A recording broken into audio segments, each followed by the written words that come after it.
중국의 한 반도체 기업이 상하이 증시에 상장하자마자 주가가 약 500% 가까이 폭등했습니다. 기업의 이름은 창신메모리, 영문으로는 CXMT입니다. 상장 첫날 공모가 8.66위안이었던 주가는 49위안대까지 치솟았고, 창신메모리는 단숨에 상하이 증시 시가총액 최상위 기업으로 올라섰습니다. 그런데 이 기업이 만드는 제품은 바로 삼성전자와 SK하이닉스가 세계 시장을 주도해온 D램입니다.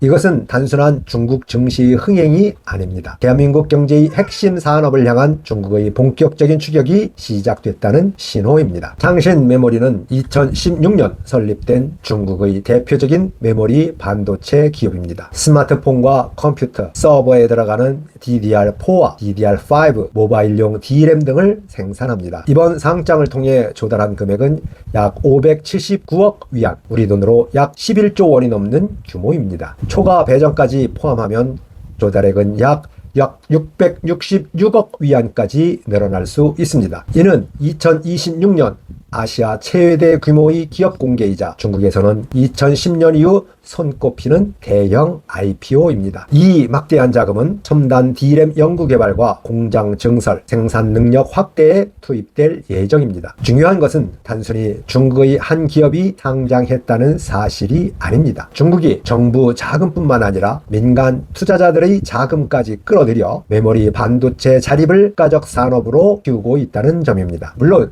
지금 당장 창신메모리가 삼성전자나 SK하이닉스를 넘어섰다고 말하는 것은 아닙니다. 2026년 1분기 글로벌 D램 시장에서 삼성전자의 점유율은 약 38%, SK하이닉스는 약 29%였습니다. 두 한국 기업을 합하면 약 67%에 달합니다. 반면 창신메모리의 점유율은 약 8% 수준으로 산됩니다. 기술력에서도 차이가 있습니다. AI 시대의 핵심 반도체로 불리는 고대역폭 메모리 HBM 시장에서는 SK하이닉스와 삼성전자가 여전히 강력한 경쟁력을 가지고 있습니다. 창신메모리는 아직 최첨단 HBM 경쟁에서 한국 기업을 따라잡지 못했습니다. 그래서 현재의 순위만 보면 한국이 확실히 앞서 있습니다. 하지만 우리가 경계해야 할 것은 오늘의 순위가 아닙니다. 바로 중국의 추격 속도입니다. 창신메모리는 불과 몇 년 전까지만 해도 글로벌 D램 시장에서 존재감이 크지 않았습니다. 그러나 지금은 삼성전자, SK하이닉스, 마이크론에 이어 글로벌 D램 시장의 네 번째 주요 기업으로 평가받고 있습니다. 일부 전망에서는 창신메모리의 D램 점유율이 2025년 약 9%에서 2027년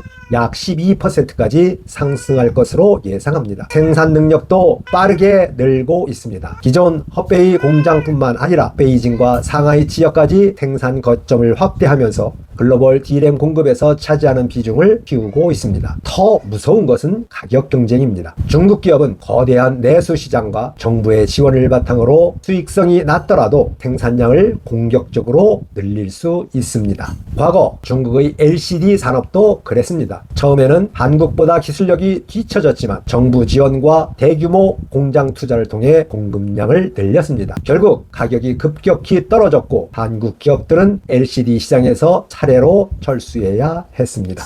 메모리 반도체에서도 같은 일이 반복되지 않는다고 장담할 수 없습니다. 반도체는 단순히 삼성전자와 SK하이닉스만의 문제가 아닙니다. 2025년 한국의 반도체 수출은 약 1,734억 달러로 사상 최대 수준을 기록했습니다. 반도체 수출이 늘면 한국의 전체 수출과 무역 수지, 기업 실적과 세수가 함께 개선됩니다. 반대로 반도체 가격이 떨어지거나 수출이 감소하면 한국 경제 전체가 직접적인 영향을 받습니다. 반도체 대기업뿐만 아니라 소재와 부품, 장비를 공급하는 수많은 중소기업과 중견기업도 하나의 생태계로 연결돼 있습니다.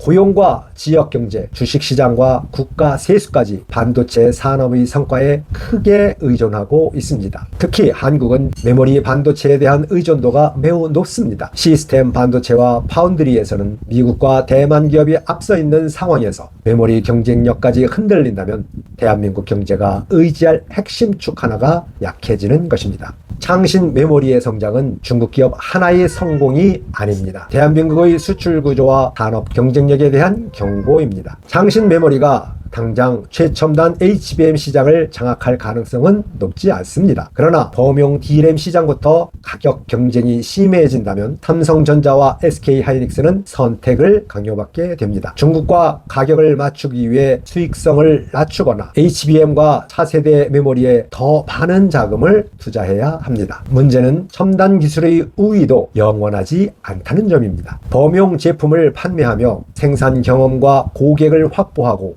상장으로 마련한 수십조 원 규모의 자금을 연구 개발에 투입한다면 기술 격차는 계속 줄어들 수 있습니다. 과거에는 중국 반도체를 정부 보조금에 의존하는 저가 제품이라고 평가했습니다. 하지만 이제 중국산 D램은 주요 컴퓨터 부품 시장과 메인보드 업체에서 실제로 사용할 수 있는 제품으로 인정받기 시작했습니다. 단순히 싼 제품에서 시장에 진입할 수 있는 제품으로 바뀌고 있는 것입니다. 창신 메모리의 상장이 의미하는 것은 분명합니다. 중국은 반도체를 단순한 민간 산업으로 보고 있지 않습니다. 국가의 미래를 결정하는 전략 산업으로 규정하고 막대한 자금을 공급하며 공장과 인재, 기술과 시장을 함께 키우고 있습니다. 우리도 현실을 직시해야 합니다. 삼성전자와 SK하이닉스는 단순히 규모가 큰 민간 기업이 아닙니다. 대한민국 수출과 고용, 세수와 성장률을 떠받치는 국가 경제의 핵심 축입니다. 국가 경제에서 차지하는 비중이 큰 만큼 국가도 전략적으로 지원해야 합니다. 반도체 공정에 필요한 전력과 용수를 안정적으로 공급하고 연구개발과 설비 투자가 이어질 수 있도록 세제와 금융을 지원하며 대학과 기업이 함께 세계 최고의 반도체 인재를 키울 수 있는 환경을 만들어야 합니다. 불필요한 규제와 행정 지원으로 기업의 투자 시기를 놓치게 해서도 안 됩니다. 그러나 국가의 지원이 기업만을 위한 특혜로 끝나서는 안 됩니다. 기업 역시 성장의 성과를 사회와 함께 나누어야 합니다. 좋은 일자리를 만들고 국내에 지속적으로 투자하며 협력업체의 일방적인 희생을 요구하지 않고 함께 성장할 수 있는 생태계를 구축해야 합니다. 미래 인재를 키우고 지역사회와 상생하며 국민이 기업의 성장을 자신의 삶 속에서도 체감할 수 있어야 합니다. 국가는 전략산업을 키우고 기업은 그 성과를 사회에 환원하는 것, 이 선순환 구조가 만들어질 때 국민도 기업에 대한 지원을 신뢰할 수 있고 기업 역시 장기적인 경쟁력을 확보할 수 있습니다. 창신 메모리의 상장은 중국 증시에서 하루 동안 벌어진 사건이 아닙니다. 대한민국 반도체 산업에 울린 분명한 경고음입니다. 반도체를 지키는 것은 삼성전자와 SK하이닉스 두 기업만을 지키는 일이 아닙니다. 국가와 기업이 함께 성장하고 그 성과를 국민과 나누는 대한민국의 미래를 지키는 일입니다.